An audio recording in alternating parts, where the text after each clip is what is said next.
Oh, it is so sad to see this virus has turned into a pandemic and has spread all around our beautiful planet. But how? Oh, that's a pretty intelligent question, little kitty. Hey friends, so in today's episode, let us learn about the history of pandemics and try to explore the question of how viruses and disease spread and what we can do to stop future outbreaks.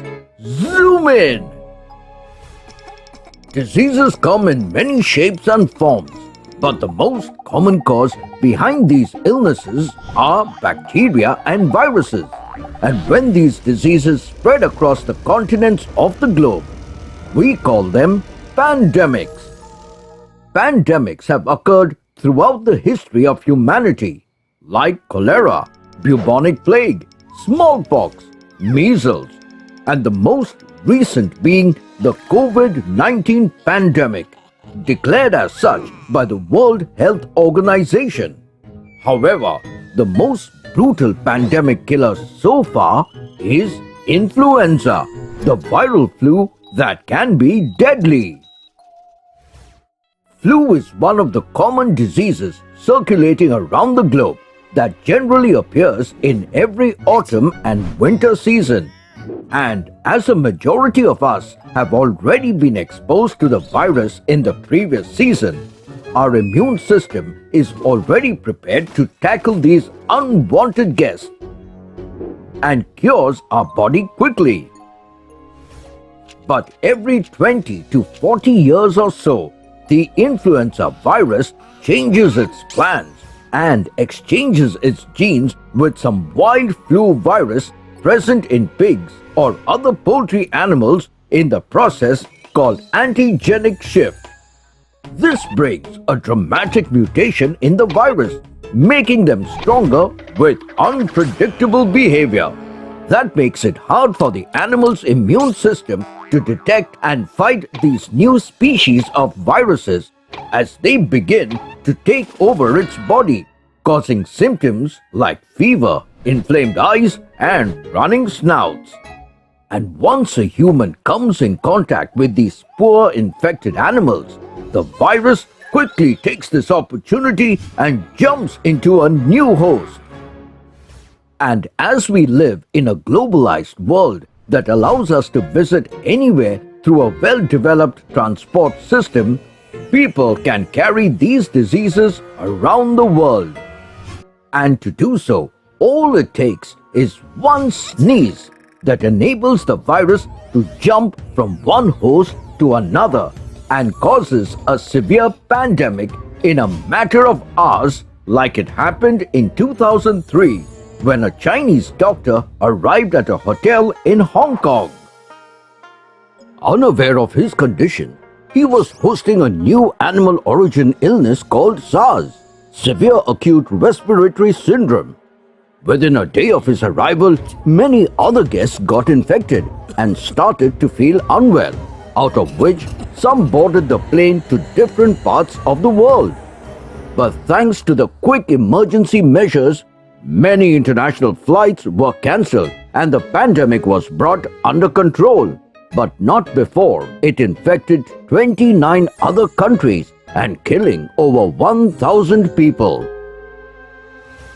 But the vital question is, what can we do to stop such global pandemics that may have a devastating impact as wars or natural calamities? Well, on an honest note, there are no sure ways to deal with such situations.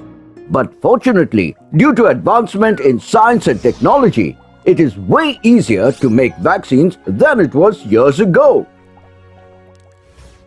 Yes, vaccines are the only solution we have for fighting any pandemic. And to know more about it, you can see our new video on this topic called How Vaccines Work. The link is in the description below. And in the meanwhile, you can take various measures on a personal level to stop any disease from spreading further and stay healthy. like wash your hands often with soapy water or use an alcohol-based hand cleaner or gel sanitizer, especially after coughing and sneezing. And do not forget to cover your mouth and nose with a tissue and make sure to throw the tissue in the trash. Don't touch your mouth, nose and eyes until you have washed your hands. And most importantly, stay home and stay safe. Trivia time! Did you know between 1918 and 1920, a disturbingly deadly outbreak of influenza tore across the globe, infecting over a third of the world's population? But what separated the 1918 flu pandemic from other influenza outbreaks was the victims. Where influenza had always previously only killed weakened patients, it had begun striking down hardy and completely healthy young adults, while leaving children and those with weaker immune systems were still alive. Hope you learned something new in today's episode. Until next time, it's me, Dr. Binocs, zooming out. Hey Kitty, get ready quickly. It's an emergency. We need to visit China. China? Yes, little kitty. People there are suffering from a new deadly outbreak caused by coronavirus. And I have been called there to research it. Hey friends, I'm sure since the past few weeks, you have heard a lot about this new disease called coronavirus. So in today's episode, let us try to explore what exactly this virus is. What are the causes, symptoms, and measures we need to take to stay safe from this illness called coronavirus? Zoom in! Hey friends, by now, most of us are aware of the outbreak of the disease started in Wuhan, China, caused by a new species of virus called novel coronavirus. They belong to a member of the coronavirus family that was first identified in the 1960s. They are responsible for causing a range of diseases in humans, including the common cold and more severe and life-threatening forms like SARS and MERS. But the crucial question is, how did the recent outbreak occur? Well, like other coronaviruses, it has come from animals too and is a form of zoonotic disease. Many of those infected patients either worked or frequently shopped in the Huanan seafood wholesale market in the center of the Chinese city, which sells meat and live animals. It is believed that the virus might have been transmitted through direct contact between humans and animals, either by touching those animals or consuming them. And it can also spread via the air like other cold-causing viruses. However, unfortunately, the actual source of this disease isn't confirmed yet, and scientists are still trying to figure it out. But what we know so far is its symptoms and how it affects humans. Yes, a person infected from this disease may suffer from dry cough, mild fever, and breathing issues, which may go unnoticed at first. But as the virus spreads its legs inside the person's body, the patient might develop a severe case of viral pneumonia, an infection that inflames the air sacs in the lungs and can cause them to fill with fluid or pus and needs immediate medical attention. Also, it is believed that these viruses are more likely to infect older people and those with a weak immune system that find it hard to fight these notorious viruses. But is there any way to treat this disease? Well, unfortunately, all this is a very new illness. No treatment for it is available so far. And because it is a virus, antibiotics won't work against it. Now, here comes the most crucial question. What can we do to stop this outbreak? Well, it is always advisable to practice good hygiene and caution by avoiding close contact with individuals suffering from acute respiratory infections or wild animals or livestock, dead or alive. Also, it would be best if you wash your hands with warm and soapy water regularly, especially after being in direct contact with an infected person. And if you find any of the mentioned symptoms, do visit your doctor ASAP. Trivia time! Did you know the virus is named after its shape, which takes the form of a crown with protrusions around it, and hence is known as coronavirus. Also, the full name of the current form of coronavirus under outbreak is the 2019 novel coronavirus, or 2019 nCoV. Hope you enjoyed today's episode.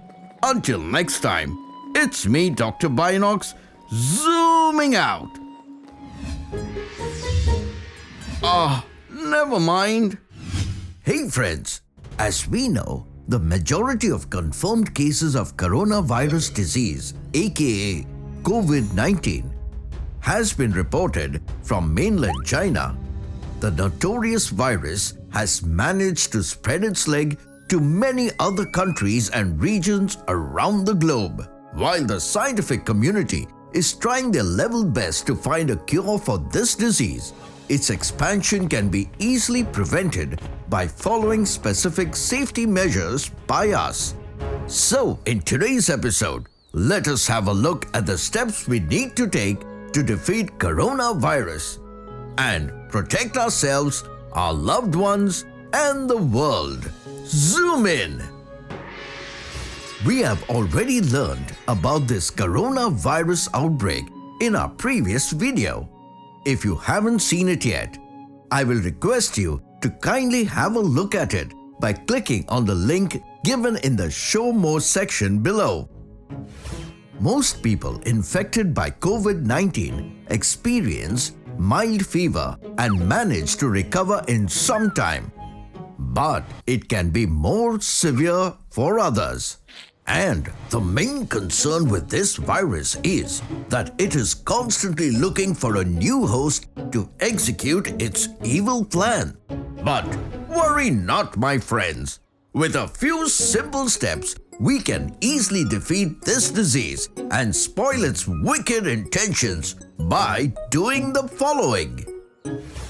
First, although it may sound harsh, please try to avoid any close contact with people who are sick, especially those suffering from fever, cough, cold, or acute respiratory infection.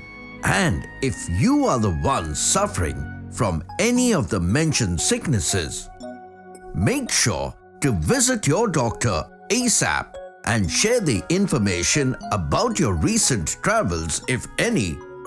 And after that, take your medicines on time and do stay at home until you are completely cured.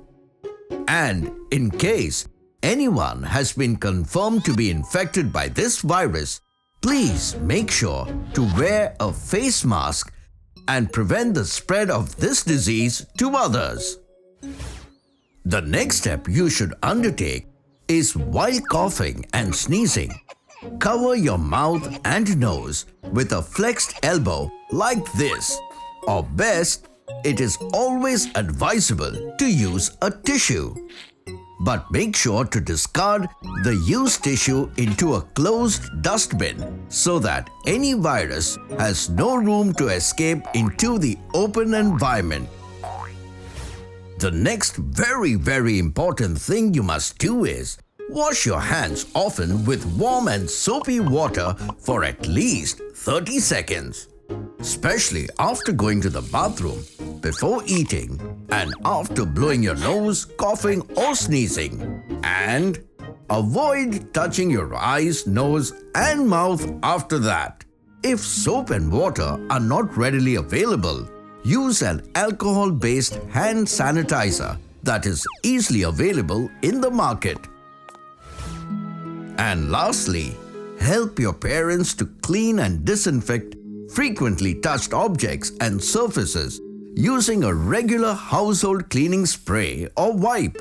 And if you are still confused about where to start, the easiest thing you can do is by sharing this video with your friends, family and teachers so that together we can fight this terrible disease and bring things back to normal like before.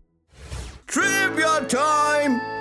Did you know viruses and the diseases they cause often have different names? Yes, people usually know the name of a disease, but not the name of the virus that causes it. The official name for coronavirus disease is COVID-19, and for the virus is Severe Acute Respiratory Syndrome Coronavirus 2 or SARS-CoV. Also, the good news is someone who has been completely quarantined or has been released from isolation does not pose a risk of infection to other people. Remember, my friends, humanity has been through a lot of epidemics since its inception, such as plagues, swine flu, bird flu, etc. But in the end, we have always come together and risen up as the stronger force and managed to beat these diseases. So even now, all we need to do is help each other by spreading awareness about these small steps. Stay calm, do not worry, and as history has shown it, this too shall pass. Hope you learned a lot from today's episode. Until next time, it's me, Dr. Binocs, zooming out.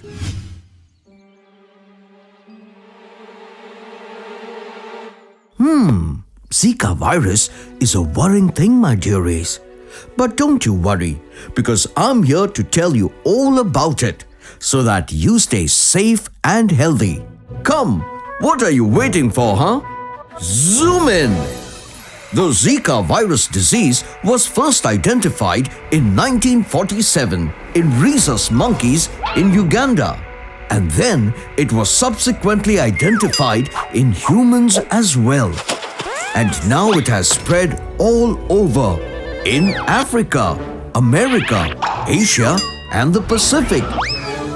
This virus is transmitted to people through the bite of an infected mosquito. This could be the same mosquito that transmits dengue, chikungunya, and yellow fever. The early symptoms of this disease are fever, skin rashes, conjunctivitis, muscle pain, joint pain, and headache, which are usually mild and last for 2 to 7 days. Well, now comes the serious part. Do you know that the Zika virus also causes the much dreaded disease called microcephaly? Never heard of that before, right? Don't you worry, I'll tell you. Microcephaly is a condition where the baby's head is much smaller than expected, which can later lead to complications such as dwarfism, seizures, delayed speech and movements. If a mother is infected with the Zika virus during a pregnancy, her baby is likely to be born with microcephaly, and that could be quite dangerous. But hey, don't you worry, because all you need to do is keep your surroundings free of mosquitoes. Wear long sleeve shirts and long pants to stay away from mosquito bites, as we all know that prevention is better than cure. Trivia time! Zika is mainly carried by a specific type of mosquito called Aedes aegypti. There is no vaccine against the Zika virus yet. But don't worry, scientists are trying their best to find one. So friends, squat the menacing mosquitoes around and stay safe. This is me zooming out. Tune in next time for more fun facts. Oh, hello, Mr. Bat. You seem worried. How can I help you? I understand, Mr. Bat. You can stay here as long as you want. Oh, you're welcome, my little friend. Now go and eat something. The food is in the kitchen. Oh, it's sad that Bat has to go through all this. I wish things will get back to normal soon. Oh, hello, friends. You must be wondering from what that bat was running away and why he seemed so afraid. Well, that's because in recent times, bats have been accused of being responsible for spreading a new form of infectious disease called Nipah virus infection. What is it? To know more about Nipah virus, let's zoom in. According to WHO, Nipah virus infection is a newly emerging zoonosis. It means a disease which can be spread to humans from animals. The first outbreak of NIV occurred in a place called Kampung Sungai Nipah in Malaysia in the year 1998. And on this occasion, pigs were held responsible for it. But in recent cases in southern India, bats are identified as the source of this outbreak. And that's the reason Mr. Bat has to hide from humans, my friends. Oh, poor Mr. Bat. It's not entirely his fault, because the real culprit behind this infectious disease is a virus called Nipah virus, a kind of RNA virus that is naturally found in fruit bats, also known as flying foxes, and in several other species of bats. So, how do bats spread this infection to humans? Well, these bats don't bite people and generally stay miles away from human contact. But the problem occurs when a bat bites a fruit.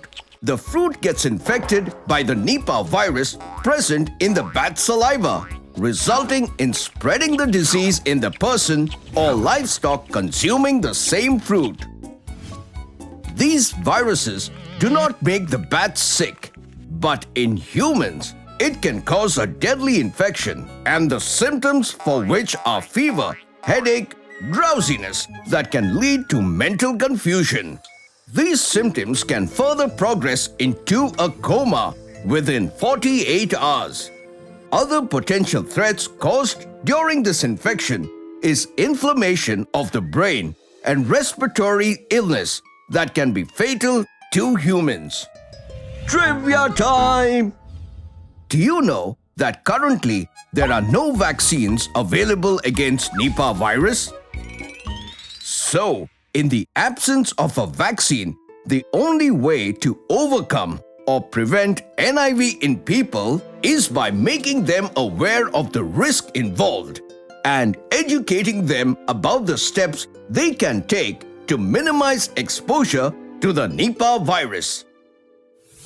Small steps such as we should thoroughly wash and peel the fruits before consumption, and fruits with a mark of bat bites should be avoided at any cost. Also, it's suggested to limit our contact with bats is one of the ways to prevent this infectious disease. But it really isn't their fault. It's humans that are crawling into the bats' territory. They are not coming to our house, but we are entering their homes. Except in this case. Oh, no thanks, I'm good. Alright friends, hope this information will help you to deal with this fatal disease, and do not forget to share it with your friends. Until next time, it's me, Dr. Binocs, zooming out.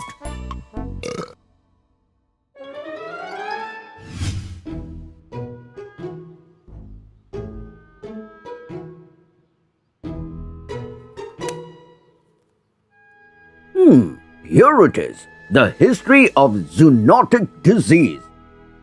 Zoonotic disease? Oh no, little kitty, it isn't zootonic, it's zoonotic disease. Hey friends, I'm sure just like little kitty, you too must be feeling confused about this fancy Nancy word. So, in today's episode, let us look at this topic, which is a need of the hour, and explore the sick world of zoonotic diseases. Zoom in! A long time ago, in October of 1346, few ships arrived at the Sicilian port, and when the locals rushed in to welcome the coming guests, they were shocked by the horrific sight, as almost all the travelers were either dead or were about to, and their bodies were engulfed in boils full of pus and blood. This was the arrival of Black Death in Europe that was said to be spread by flea residing in the bodies of rodents, squirrels, and rabbits. Although there is no strong evidence found to prove that theory, but if it's true, then it was one of the most lethal zoonotic diseases humanity ever suffered from. But the question is, what is zoonotic diseases? Well, zoonosis or zoonotic disease is the one that can be transmitted from animals to people, or more specifically, a disease that generally exists in animals but that can infect humans. More often than not, the animals do not spread their sickness to humans, but when they do, they have the potential to cause a fatal pandemic around the globe, like the swine flu, bird flu, the Black Death, and the most recent one, COVID-19, that is assumed to be coming from a bat. But the crucial question is, how can the viruses, bacteria, and other pathogens infect from animals to humans? And what makes it so harmful? Well, viruses are found nearly in all living beings. In order to survive and thrive in this world, they must go through 3 stages. The first is to find a new host. The second is to multiply its species in it. And the third is to transmit itself into a new individual. For example, let's look at human influenza. As soon as the virus finds its new host, they quickly enter its respiratory tract, where most of the time your immune system will kick him out. So in order to survive in the new body, the virus needs to change his game plan and mount a successful infection as quickly as possible. And in order to accomplish this task, the cunning viruses have developed a specific interaction with their host species. Yes, these flu viruses come up loaded with particular proteins to connect with matching receptors on human respiratory cells. And once they enter inside the cell, the virus hijacks the host cell's reproductive machinery and replicate its own genetic material. Now, the virus only needs to save itself from the host's immune response to multiply and infect more cells. And after that, all it will take is one sneeze to spread the virus from one host to another, including other humans and animals. But most of the time, this plan doesn't work and viruses fail to take over the world. So, every 20 to 40 years or so, the influenza virus changes its plan and exchanges its genes with some wild flu virus present in pigs or other poultry animals, in the process called antigenic shift.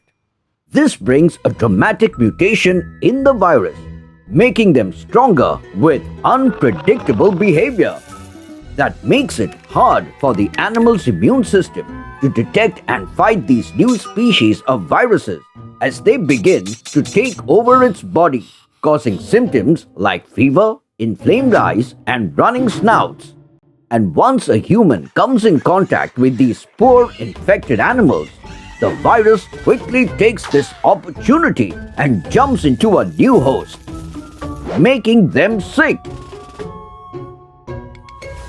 But fortunately, these widespread flus happen very rarely, as in most cases, the genetic differences between the two hosts is too much and only occurs when the new species is closely related to the virus's usual host, meaning it will be easier for a virus present in chimpanzees, that is, the human's close relatives, to harm people as compared to a virus from cats, dogs, or pigs.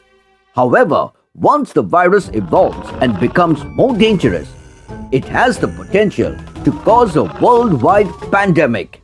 And as the viruses are smarter than we think, predicting the next major disease is a massive challenge for us.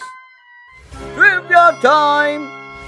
Did you know over 200 diseases have been identified as zoonotic disease so far?